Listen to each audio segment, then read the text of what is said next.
My sister-in-law used my disability to make me look crazy in front of my brother, so I flipped the script and watched her face as she realized he now saw her as the insane one.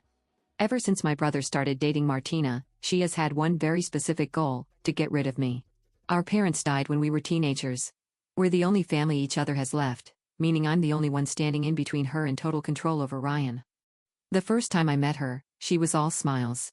And the second I told her I have severe autism, so please watch out for my triggers, her smile grew even wider, almost as if she was already planning. She wasted no time planting the seed in my brother's mind. She started referring to me as it when nobody could hear, knowing it would get under my nerves in front of Ryan. She started putting foods I hated into my smoothies in secret, making sure Ryan would see my uncomfortable reaction upon drinking. When I'd complain about it tasting different, she'd act like the concerned mental health specialist, suggesting potential therapy and treatment. Things only escalated from there. When we went bowling for Ryan's birthday, she positioned herself directly behind me when we were going to the bathroom. Once inside, she made sure it was empty, then pulled out her phone with a strobe light app that she knew would trigger my seizures. I collapsed hard, and she screamed for help, cradling my head. When help came and Ryan finally saw us, she told everyone the bright bathroom lights triggered it. I was too out of it to fight back. Then came my birthday, before which she spent weeks interrogating Ryan about my sensory needs, claiming it was to make sure another accident didn't happen. She, of course, weaponized everything. Hidden LED bulbs flickered behind lampshades. Air fresheners she knew made me sick that she sprayed only when nobody was looking. Multiple sound sources that played while a timer beeped every few minutes when we were alone, and still, I didn't say anything. I figured it would get better, but it didn't. And then came the bathroom incident broke me. I was visiting their house, and I figured it would get better, but it didn't. And then came the bathroom incident broke me. I was visiting their house when Ryan left for the store. While he was gone, I left for the bathroom for just a moment, leaving my phone on the table. But as soon as I got inside the bathroom, Martina locked me in and turned off the lights. She knew I was claustrophobic. I panicked in the darkness, crying and begging for 20 minutes while she listened outside. When Ryan returned, she unlocked the door and grabbed my arm hard, threatening to make it even worse for me if I told him. She then brought me out and told Ryan I just had a breakdown over the peas at dinner. Ryan's graduation dinner at a restaurant was when I finally understood I was alone in this.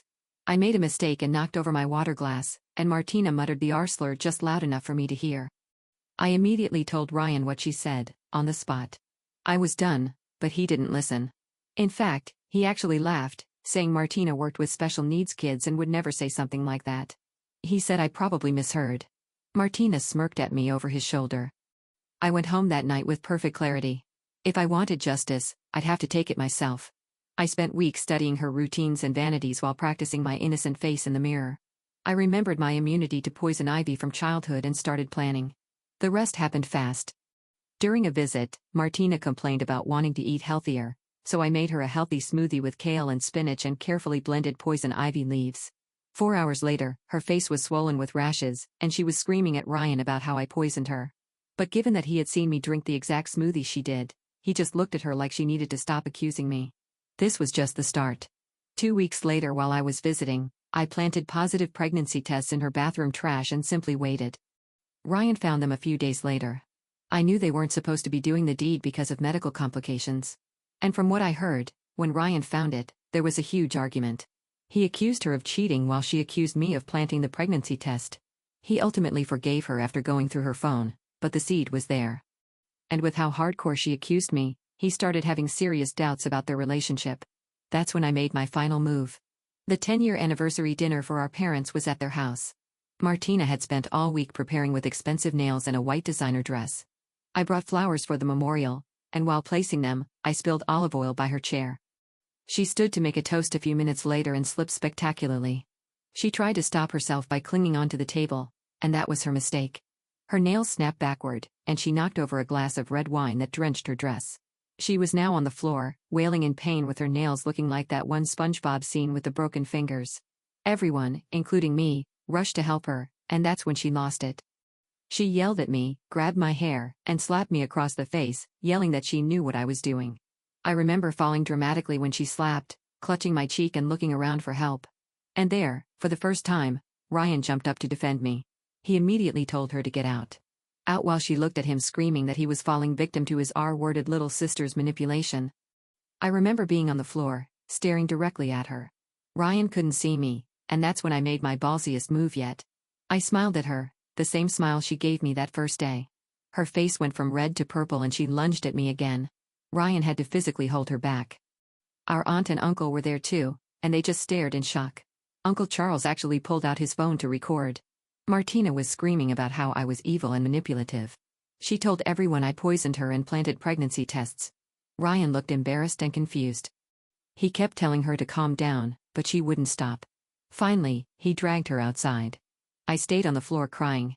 Aunt Sharon came over and helped me up. She kept asking if I was okay. I nodded, but kept holding my cheek. It really did hurt. Through the window, I could see Ryan and Martina arguing by their car.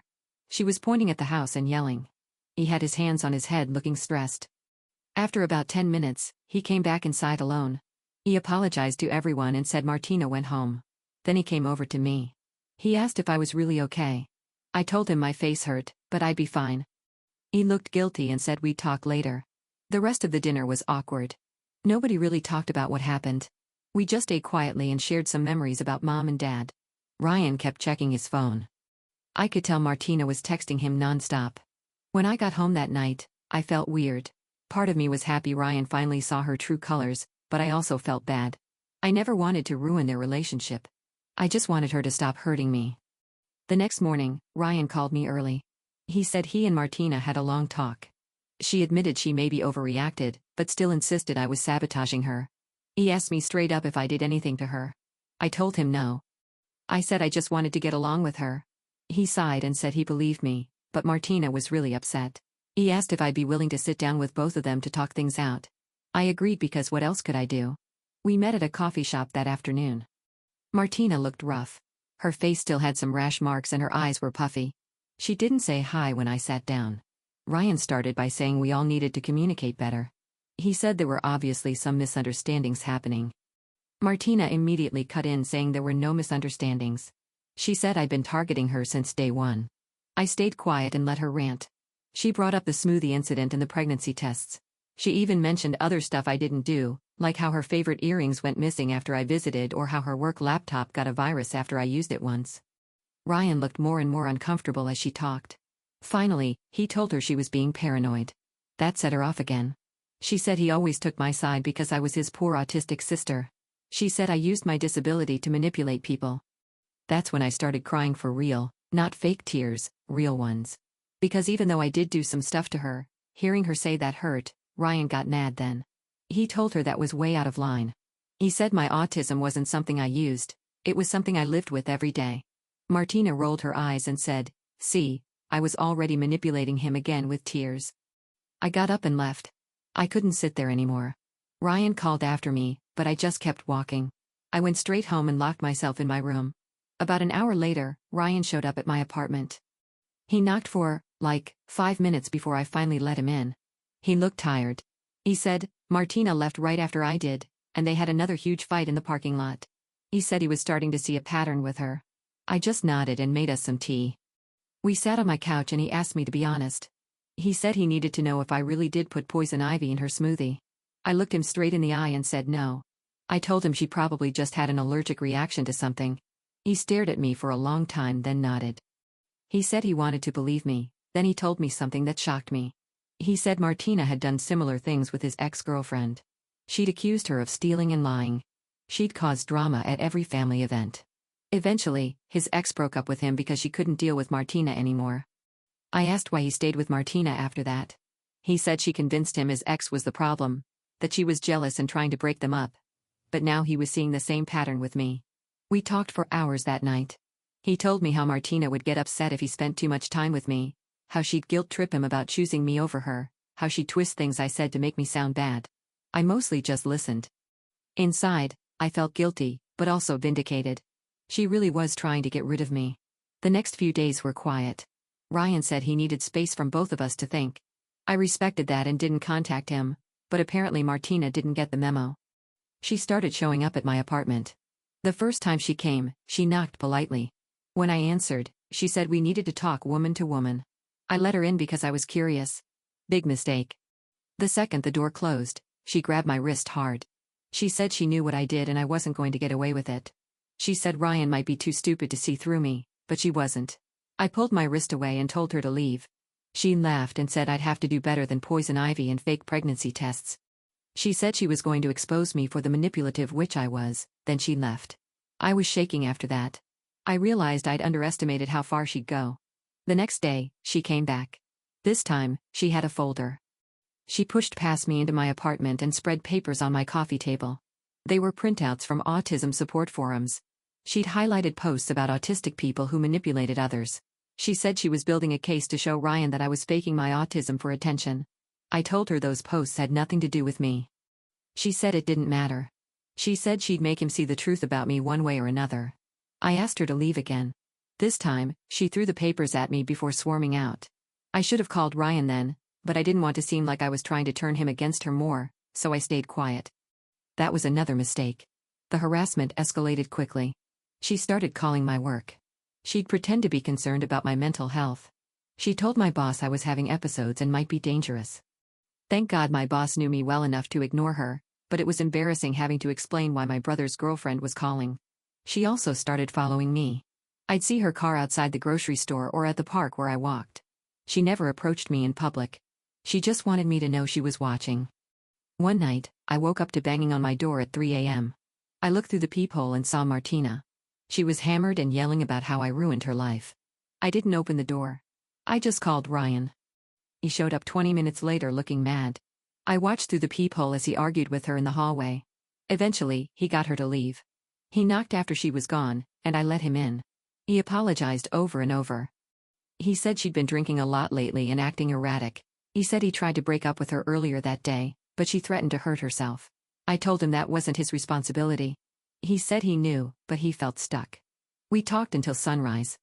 He told me more about how toxic things had gotten, how she'd broken things in their apartment during arguments, how she'd threatened to tell his boss lies about him, how she'd said she'd ruin both our lives if he left her. I felt terrible. I never wanted things to go this far. I just wanted her to stop hurting me, but now she was spiraling and taking Ryan down with her. I told him he needed to get away from her. He said he was trying, but she wouldn't accept it. He was scared of what she might do. The next week was hell. Martina ramped up everything. She called my work daily. She left nasty notes on my car. She created fake social media accounts to harass me online. She even contacted some of my friends with lies about me. Ryan tried to get her to stop, but she wouldn't listen.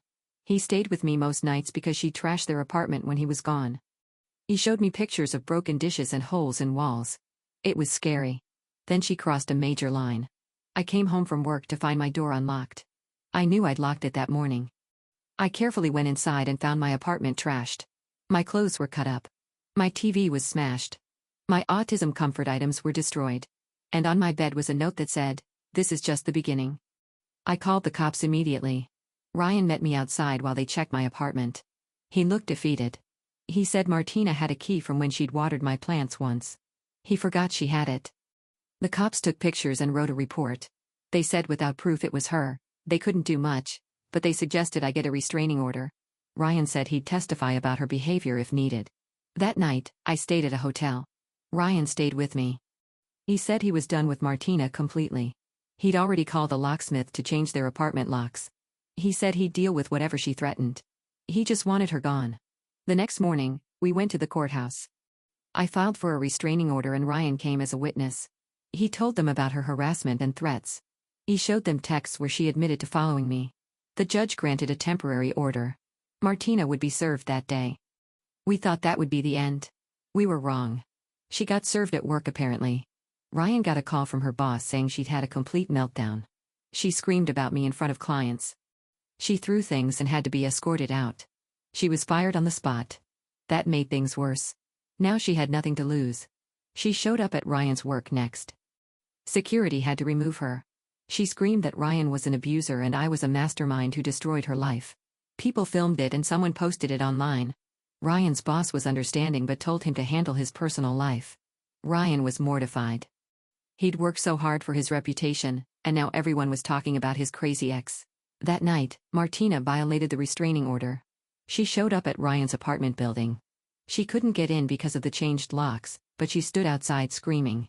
She threw rocks at his windows. Neighbors called the cops. When they arrived, she tried to run, but they caught her. Ryan called me from the police station. He said she was being charged with violating the order and destruction of property. He sounded relieved, but also sad. Despite everything, he'd loved her once. I met him at the station to give my statement. Martina was in a holding cell and saw me through a window. She started screaming again about how I'd won, how I'd manipulated everyone. The officers had to move her to a different cell. One of them told us she'd been like that for hours, just ranting about me nonstop. They said she seemed unstable and might need a psychological evaluation. We left feeling drained. Ryan crashed at my hotel again. Neither of us felt safe going home. We ordered pizza and watched dumb movies. We didn't talk about Martina. We just tried to feel normal for a few hours. The next day, Ryan's phone blew up. Martina's mom was calling nonstop. When he finally answered, she begged him to drop the charges. She said Martina was having a breakdown. She said this wasn't like her. Ryan put her on speaker so I could hear. He calmly explained everything Martina had done. Her mom kept making excuses. She said Martina was stressed from work. She said I must have provoked her somehow. Ryan lost it then. He told her Martina had been abusing both of us for months. He said she needed help, but he couldn't provide it anymore. Her mom cried and said we were ruining Martina's life. Ryan hung up. We found out later that Martina's mom bailed her out. The restraining order was still active, but we were nervous. Ryan went to stay with our Uncle Charles for safety. I moved in with my friend Hannah temporarily. We figured Martina would cool off after a few days in jail. Wrong again. She created a blog about me. She posted wild stories about how I was a dangerous manipulator who targeted her. She included real photos of me, but with crazy captions. She wrote about my autism like it was proof I was evil. She even posted my work address and encouraged people to call my boss. Luckily, nobody took it seriously, but it was violating to see my life twisted online.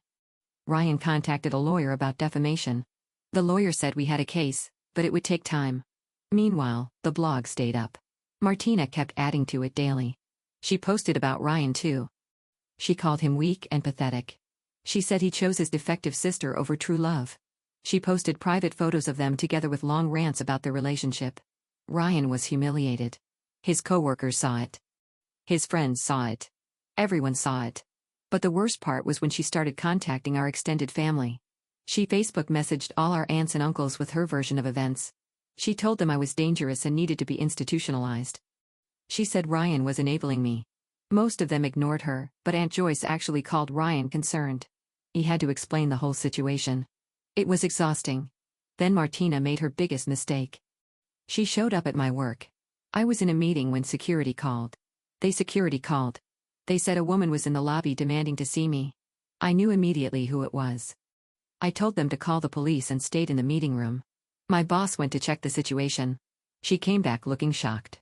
She said Martina was screaming about me being a fraud. She said she had evidence I was faking my autism for attention. She was waving printed blog posts around. Security held her until cops arrived. My coworkers were staring at me. I was mortified. My boss took me to her office after. She said she wasn't worried about Martina's claims, but asked if I was safe. I broke down crying. I told her everything. She was really supportive. She said I could work from home until things calmed down. She also had security ban Martina from the building. The cops arrested Martina again for violating the restraining order. This time, the judge wasn't lenient. She got 30 days in jail and mandatory counseling. Ryan and I thought we could finally breathe. Those 30 days were peaceful. I moved back to my apartment after getting new locks and a security system. Ryan found a new place too. We started feeling normal again. We had family dinners. We went to movies. We didn't talk about Martina, but we should have been preparing because when she got out, she came back worse. She'd lost weight in jail and looked wild. Her hair was greasy and her clothes were wrinkled, but her eyes were the worst part. They were empty except when she looked at me, then they burned with hate. She couldn't contact us directly because of the restraining order, but she found ways around it. She spray-painted liar on my car. She left dead flowers at Ryan's work. She mailed us both letters full of rambling threats. We reported everything, but cops said it was hard to prove it was her without catching her in the act. Ryan installed cameras at his place. I did the same. We were living in fear again. Then one night, my cameras caught her. She was wearing all black and trying to pick my lock.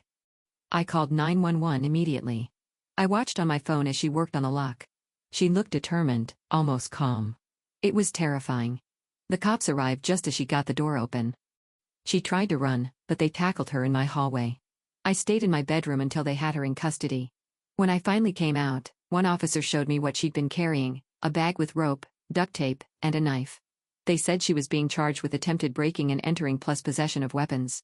With her record, she was looking at serious time. Ryan met me at the station again. We both looked exhausted. The detective said Martina had been planning this for weeks. They found journals in her apartment detailing her plans for me. I don't want to know what they said. The detective said it was enough for attempted kidnapping charges. Martina was denied bail this time. The judge considered her a danger. Ryan and I cried with relief in the parking lot. It was finally over, or so we thought. Even from jail, Martina tried to hurt us.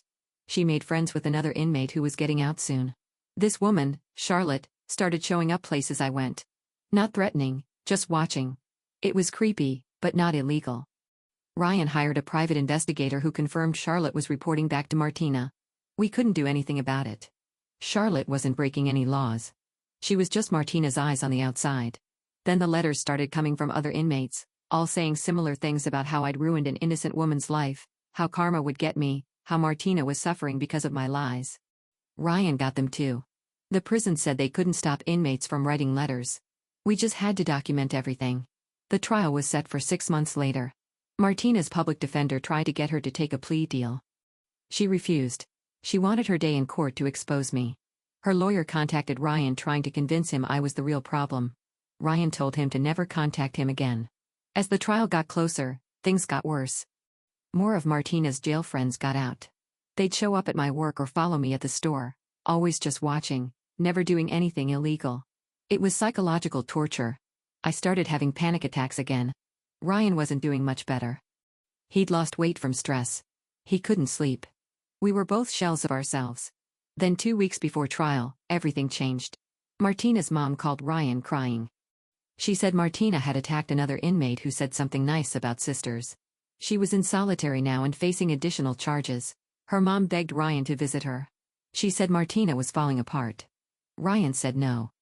Her mom called me next. She said this was all my fault. She said I destroyed her daughter.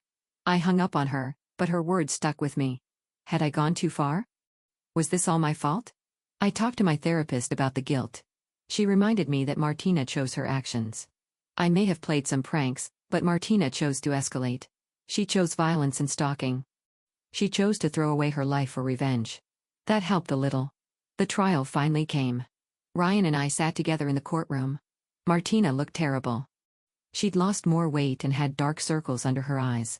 She kept staring at me. Her lawyer tried to paint her as a victim of manipulation. He brought up her work with special needs kids. He said she'd been driven crazy by my psychological games. The prosecutor shut that down quick. They showed the security footage of her breaking into my apartment with weapons.